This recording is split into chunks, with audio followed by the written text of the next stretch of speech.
أعزائي المشاهدين، عدنا لكم من جديد في فيديو بيتكلم عن الفن. بنتكلم فيه عن الفن. أنا عارف إن أنا بأخر في الفيديوهات هنا، لكن إن شاء الله أنا بدأت إن أنا أنتظم شوية على القناة الأساسية.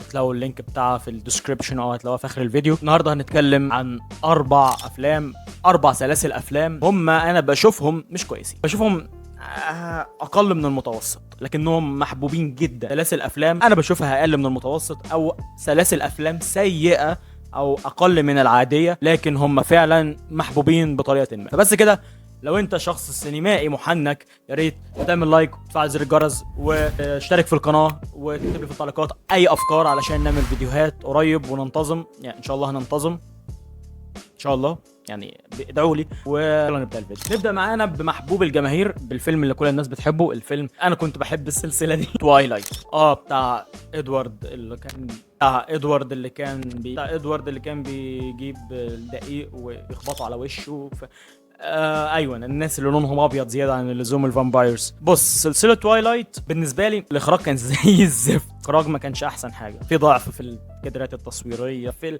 السي جي اي ابو 5 جنيه اللي ممكن تعمله بكاب كات. كان الموضوع يعني سخيف بصراحه. كتابه القصه ما كانتش قويه، يعني كتابه مناسبه للافلام التجاريه، بس فيلم تجاري بحت. فيلم اللي هو ايه، انا ببيع لك الفيلم بس للناس المراهقين واللي ما بيفهموش قوي في السينما، مش الناس المحنكين بزياده، ولا حتى الناس اللي بيتذوقوا الفيلم الفيلم ما كانش كويس، السلسله ما كانتش كويسه جدا يا جماعه، وخصوصا نهايتها كانت زي الزفت. المكياج في الفيلم ده كان من الاسوأ، كان حرفيا من اسوأ المكياجات اللي شفتها في حياتي. لا الموضوع ما كانش حلو اطلاقا، كان غريب.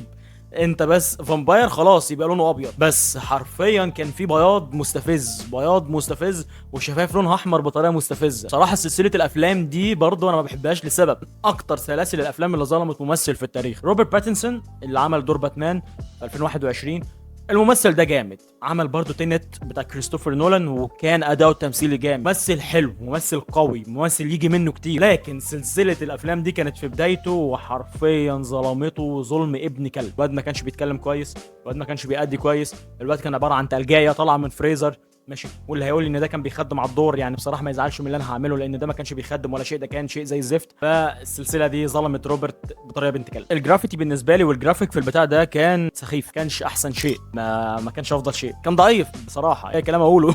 الجرافيك كان عادي، اللي هيشوف السلسله هيعرف ان هو اقل من العادي. طيب ليه بقى الفيلم اتحب؟ ليه طالما كل الحاجات دي؟ لان الفيلم متوزع للناس العامه، لكل الناس مش محبين السينما، لكل الناس عموما، كل الناس في جميع انحاء العالم، للناس اللي بتقعد على التلفزيون بس، للناس اللي فاكره ان المسلسل هو الفيلم. ده ما يقللش منهم، انا ما بقصدش كده خالص، بس في فرق بين السينما المتمرسه والمشاهد العادي جدا. في مشاهد سينما، وفي مشاهد بيتحنيك.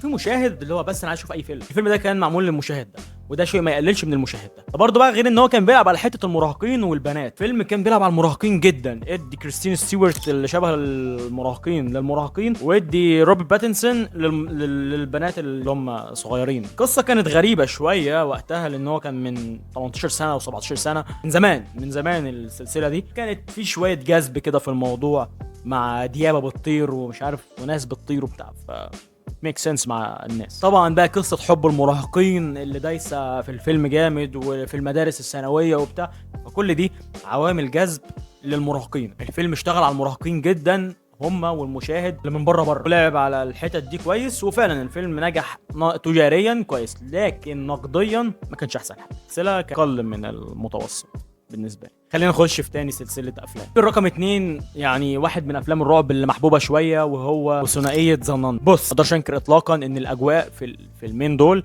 شويه حلوه، لان هي من العصور القديمه شويه. فيلمين غالبا اتمثلوا في رومانيا او حاجه زي كده، في قلاع وبتاع وحاجات زي كده رعب، فدي حته يا دوب يعني. لكن بصراحه الفيلمين كانوا سيئين فعلا. الجزء الاول ممكن اقول لك اهضمه، حلو شويه بصراحه الجزء الاول، لكن الجزء الثاني بوظ الدنيا خالص. المين كان فيهم ضعف شديد على مستوى الحبكه ماشي، او على مستوى التمثيل اللي هو اساسا اقل من العادي، ويوم ما بيبقى حلو بيبقى عادي. بس بصراحه اللي خربها خالص بقى الجزء الثاني. يا ربنا، كنت راجع من الجامعه ماشي وتعبان، وكنت في سكن الجامعه ساعتها، وقلت افتح فيلم، انا عايز اتفرج على فيلم رعب. ضلمت الدنيا وشغلت الفيلم وبتاع، ونمت بعد نص ساعه. يا ربنا، وحياة ربنا نمت بعد نص ساعة. ليه بقى يا معلم؟ بسبب ان الفيلم فيه كمية ملل فظيعة. فيلم رعب، فيلم رعب ملل. عارف يعني ايه ملل في فيلم رعب؟ فيلم رعب اللي هو وزحاق وجامب سكيرز وحاجات كده، اللي هو وشوش بتطلع وشوش بتنزل. المفروض ان انا اتشد شويه، حتى لو انا محنك ولا انا بهتم بالسينما ولا اتشد شويه. انا كده كده اساسا داخل مقلل توقعاتي خالص ان ده فيلم رعب هيخوفني، بس اقسم بالله كنت قاعد اضحك. الفيلم كان مستوى ضعيف بجد ماشي، وانا ما حبيتش الفيلم. يعني انا نمت والله ما كملته، ولحد دلوقتي ما كملتوش. انا ما اعرفش حصل ايه بعد اول نص ساعه من شده الملل، من شده ان بطيء جدا. ما حبيتش الجزء الثاني، حتى لما رحت قريت عنه سيء، لما رحت سمعت تلخيص الفيلم طلع سيء. حرام عليكم بجد. خلينا نخش في السلسله اللي بعدها، بس قبليها خلينا نذكر ان الجوانب الاخراجيه في الفيلم الاول كانت متوسطه العاديه، فما كانتش سيئه، لكن في الجزء الثاني فعلا ما كانتش حلوه خالص. تمثيل ما كانش احسن حاجه. بتقولي ليه اتحب الفيلم ده؟ فيلم رعب، مرعب تتحب لان هي مخيفه، تمام؟ ده غير شخصيه بلك اللي هي الراهبه دي، ما كانتش مشهوره في البدايه، لين لما اتعملت حلو. فاكر الموضوع ده اصلا جيمس وان، واحد من احسن مخرجين افلام الرعب. عشان كده بقول لك ان الجزء الاول من اخراج جيمس وان كان متوسط الى عادي، يعني تسمعه تشوفه جيد الى حد ما. عايز تشوف افلام لجيمس وان حلوه، شوف سو ماشي، واحد من اعظم افلام الرعب. شوف كونجورينج الجزء الاول والثاني ما لهمش حل. الجزء الثالث غيروا المخرج وبقى سيء. نخش في ثالث سلسله افلام، وخلونا نتكلم شويه لان هنا ممكن يحصل لي انتقادات واتشتم. رقم 3 وهي سلسله ذا اكسباندبلز. سلسله ذا اكسباندبلز او المرتزقه، هقول لك انا ليه اخترتها في المركز ده. هي بص بصراحه، انا عايز تعرف هي محبوبه ليه؟ محبوبه لاسباب كتير، منها ان هو في كتله كبيره من لاعبي كمال الاجسام وممثلين الاكشن بتوع البوم طخ وبتاع. الممثلين مش سيئين اطلاقا. سيلفستر ستالون بتاع روكي راجل عظمه، ارنولد بتاع ترمينيتور عظمه، جيسون ستاثام، لا جيسون ستاثام كده كده عظمه واحسن منهم بالنسبه لي. بس هي فعلا الفيلم نفسه، صناعه الفيلم نفسه كانت تجاريه جدا، تجاريه الى حد كبير. احنا مش مهتمين باي شيء غير ان احنا نعمل اكشن، بوم طخ ضرب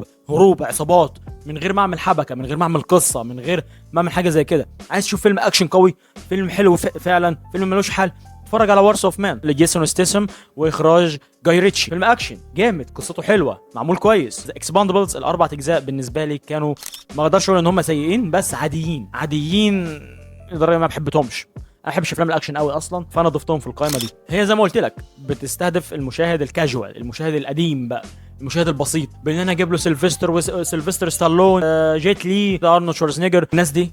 فانا هنا بلعب على جيل قديم، جيل الثمانينات والتسعينات. ده هيشوفوه، هم لازم هيشوفوه، لان هو بيميك سنس معاهم، بيديهم مغزى. من الناحيه دي هم فعلا عندهم حق ان هم يحبوه، لكن من ناحيه اخراجيه تصويريه بلا بلا بلا الموضوع كان ضعيف. ممكن نستثني اول فيلم ان هو كان كويس عادي جيد، لكن بعد كده اي شيء بيمطوا فيه بيبقى سيء. وطبعا الفيلم اللي نزل من سنه غالبا كان زي الزفت. نيجي بقى لاخر سلسله معانا وهي رقم 4، وهي سلسله ديفيرجنت وانسارجنت واليجنت. بص، في سلاسل كتير في الفتره دي، في فتره من 2000 لحد 2012 نجحت. لورد اوف ذا رينجز، ذا هوبيت، دارك نايت، هاري بوتر، كل الاسامي دي نجحت. فيجي لنا صناع سلسله ديفيرجنت ويعملوا لنا 3 افلام. عالم ديستوبي كده غريب ماشي، حاولوا يعملوا ليه سلسله. هم حاولوا ان هم يجيبوها في هانجر جيمز او حاجه زي كده، لكن ما نفعتش بصراحه، لان ال3 افلام انا ما حبيتهمش وما قدرتش ان انا اخلص كتير فيهم، وما عجبونيش اطلاقا. ولما اتفرجت عليهم بصراحه ندمت. حتى اول فيلم انا شفته في قهوه، شفته نصه في قهوه، وحاولت اروح اكمله في البيت، ما اظنش ان هو عجبني. بس يمكن اول فيلم كان تقدر تقبله شويه، لكن بعد كده برضه كالعاده بتمسخ، بتحس ان الفيلم ده بقى شيء مش حلو. جرافيك كان عبيط، مش عارف، ما عجبنيش لان هو ما كانش مصروف عليه كتير بصراحه. عايز جرافيك روح لجيم اوف ثرونز يا باشا، يعني اعظم جرافيك انا شفته في حياتي من غير اي كلام، حتى احسن من هاوس اوف ذا دراجون المسلسل المعطوبه الجديد ده ماشي، اللي بصراحه الجزء الثاني ضايقني شويتين منه، بس هو بصراحه يعني ستيل كويس، بيميك سنس، بيمشي دنيته. قصه كتير قوي وتفاصيلها قليله وعادي، يعني هو عادي مش اكتر. يمكن لوجود ممثلين بيشدوا المراهقين والشباب، وفكره العالم الديستوبي المنتهي، الخراب والتكنولوجيا ما بعد الانهيار وانهيار الحضاره والحاجات اللي زي كده، دي فعلا فكره بتشد الواحد شويه، يعني بتخليه يستمتع شويه كفكره ماشي، كتفكير تمام. لكن هنا خيشت، ما كانتش احسن حاجه، انا ما عجبتنيش. وبس كده، هنا ينتهي الفيديو بتاعنا. انا بصراحه صورت كتير النهارده فتعبت، مش قادر اتكلم كويس، والجو حر جدا، والاضاءه بدات انزل. عموما لو انت اول مره تشوفني يا ريت تعمل سبسكرايب وتفعل زر الجرس وتكتب لي في التعليقات اي فكره عايز نعمل عنها فيديو. ولو عندك اي قائمه عايز تكتبها اكتبها، انت حر تماما. والقائمه دي من وجهه نظري انا بس، من خلال المشاهدات بتاعتي والحاجات اللي انا شفتها بس. فيا ريت يا ريت يا ريت لو عندك اي اعتراض يكون اعتراض بالادب ونتناقش بالادب عادي بكل بساطه. دي مجرد افلام والموضوع مجرد تسليه مش اكتر. كل واحد يكتب القائمه بتاعته وبس. لو عايزين فيديو عن افضل سلاسل انا شفتها يا ريت تكتبوا لي في التعليقات وتعمل لايك لو عجبك الفكره. وبس كده، القاكم في فيديو جديد وسلام.